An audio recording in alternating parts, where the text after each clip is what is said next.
नमस्कार, स्वागत है जनता का राज में। मेरा नाम है अवधेश पाल। हम लोग मध्य प्रदेश की खूबसूरत नगरी रीवा में हैं। बहुत शानदार मूवी जिसके लेखन श्री सूरज नारायण पांडे सर, जिनकी धर्म युद्ध आ रही है, सर से इस बुंदेलखंड के बारे में जानेंगे कि इस बुंदेलखंड के, क्योंकि बहुत अच्छे लेखक हैं, उन्होंने ये मूवी लिखी है।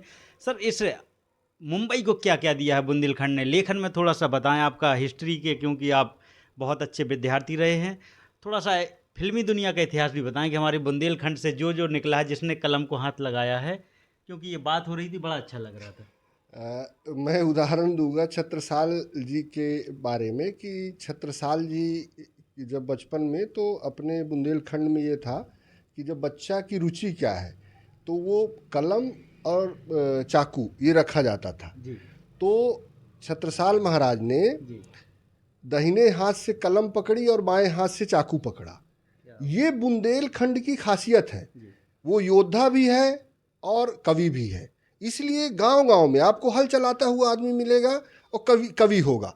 तो इसीलिए इंदिवर कितने बड़े गीतकार हुए। जी। मतलब जिन्होंने छोड़ दे सारी दुनिया किसी के लिए जब लिखा तो अनेक लोग जो आत्महत्या के लिए तैयार थे उन्होंने आत्महत्या करना बंद कर दिया। क्या? या शैलेंद्र जी जिनका झांसी से रिश्ता था, मैथिली शरण गुप्त जिन्होंने भारत भारती लिख के जी। क्या नहीं कर दिया, राष्ट्र कवि के ऊपर। राष्ट्र कवि वृंदावन लाल वर्मा, कैसे कैसे लोग जिन्होंने गढ़कुंडार लिखा, जिससे ये मालूम हुआ कि किस तरह से जो कास्ट का नैरेटिव हो वो गलत है, सभी लोग यहाँ के क्षत्रिय हैं। जी ऐसा करके आल्हा उदल, मतलब वो धरती ही अलग है बुंदेलखंड। मतलब वो शौर्य के साथ कविता वहाँ चलती ही है। जी। तो वो इसलिए बुंदेलखंड ने बहुत सारा फिल्म के लिए दिया। लेकिन जैसे वो देने वाला होता है ना, कि वो देने वाला अक्सर जो है जी मतलब उतना उसको महत्व नहीं मिल पाता। बुंदेलखंड निश्चित तौर पर जितना उसने किया है, महारानी लक्ष्मीबाई से सबको पकड़ लीजिए, जी। अद्भुत। तो मतलब और महारानी लक्ष्मीबाई का इतिहास जो ले आ रहे हैं वो लोग भिक्षा मांगने वाले हैं, हर बोले हैं। मतलब इससे ये पता चलता है कि जन सामान्य भी बुंदेलखंड का कितना अच्छा लिखा। कितना अच्छा और कितना राष्ट्रवादी है, जी कितना इस देश के लिए मर मिटने वाला है। जी। सर, मैं आपको बता दूं कि हम लोग राठ से बिलोंग करते हैं। राठ, आपने अगर लाइनें सुनी हो, हमारे यहाँ बहुत एक अच्छा गांव है टेलिया बाजा। हाँ बहुत अच्छे राइटर, आपने भी सुनी होगी, प्रधानमंत्री जी अपने कई बार ऐसे कहा, चंदन है इस देश की माटी। हाँ हाँ हाँ। ये हमारे यहाँ के राइटर हैं, बताएं, गांव में ऐसे ये बुंदेलखंड के ही आदमी लिख हाँ, सकते जी हैं जी। कि चंदन है इस देश की माटी, तपोभूमि हर गांव गांव है, है। हर बालक बच्चा बच्चा राम है। राम है, हाँ हर बिल्कुल सर, हाँ यही हाँ शब्द हैं। हाँ क्या है। तो ये सब ये बुंदेलखंड के बारे में तो मैं अब क्या बताऊँ आपको। इतना मतलब हम लोग तो अब एक तरह से बुंदेलखंड ही है रीवा, क्योंकि भाई जो छत्रसाल जी की राज्य की 4 सीमाएं बताई जाती हैं।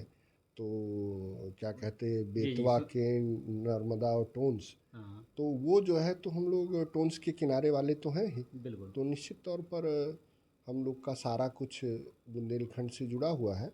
तो ये अपने लिए गौरव का विषय है।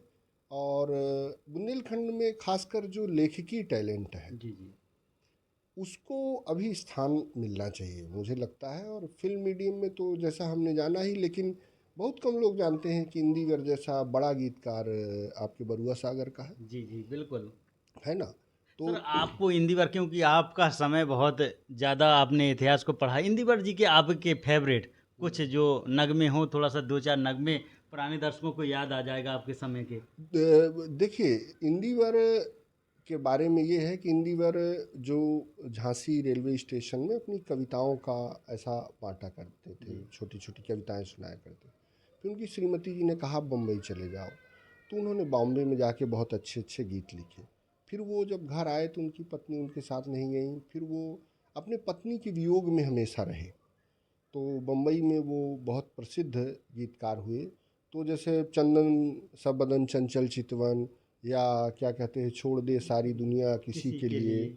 और फिर उसके बाद वहाँ कहाँ बड़े अरमान से रखा है कदम तेरी कसम, वहाँ मल्हार फिल्म से लेके और वो कहाँ तक आ रहे हैं, एक आंख मारूं तो छोरी पट जाए। बताइए कितना मतलब लंबा कितना कैरियर। वर्सेटाइल कैरेक्टर है उनका, और किस तरह से उन्होंने अपने आप को ढाला होगा।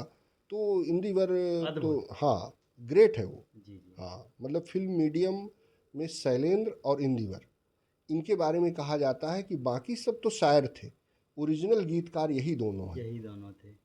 तो और दोनों का जुड़ाव बुंदेलखंड से है। तो हमारे साथ श्री सूरज नारायण पांडे सर हैं। बहुत शानदार बातचीत हो रही है। धर्म योद्धा का हम भी इंतजार कर रहे हैं, हमारे दर्शक भी इंतजार कर रहे हैं। जैसे ही रिलीज डेट आएगी हम आपको रिलीज डेट के बारे में भी बताएंगे। आपको डिस्क्रिप्शन में टेलर की लिंक मिल जाएगी। जी सर, कुछ कहना चाहते हैं? हाँ, मैं जनता का राज जो आपका चैनल है उसके बारे में कहना चाहूँगा कि वास्तव में जो कहते हैं ना कि एक अंधा था एक लंगड़ा था और दोनों मेला जाना चाहते थे जी और पता चला कि दोनों अकेले नहीं पहुंच सकते थे। तो हमारी जो कमजोरियां हैं, हम भले वीक हैं, जी लेकिन अगर हम एक से एक मिलेंगे तो 11 हो जाएंगे। बिल्कुल। तो जनता का राज उसी तरह से धर्म योद्धा को सपोर्ट कर रहा है और उसी तरह से एक बड़े उद्देश्य के लिए काम कर रहा है। तो निश्चित तौर पर मैं बहुत बहुत साधुवाद देना चाहता हूँ और मैं इसको नियति का एक बहुत अच्छा प्रक्रम मानता हूँ कि जनता का राज जैसे चैनल जो कि और बढ़े तो अच्छाई बढ़ेगी। शुक्रिया, हमसे बात करने के लिए बहुत धन्यवाद सर।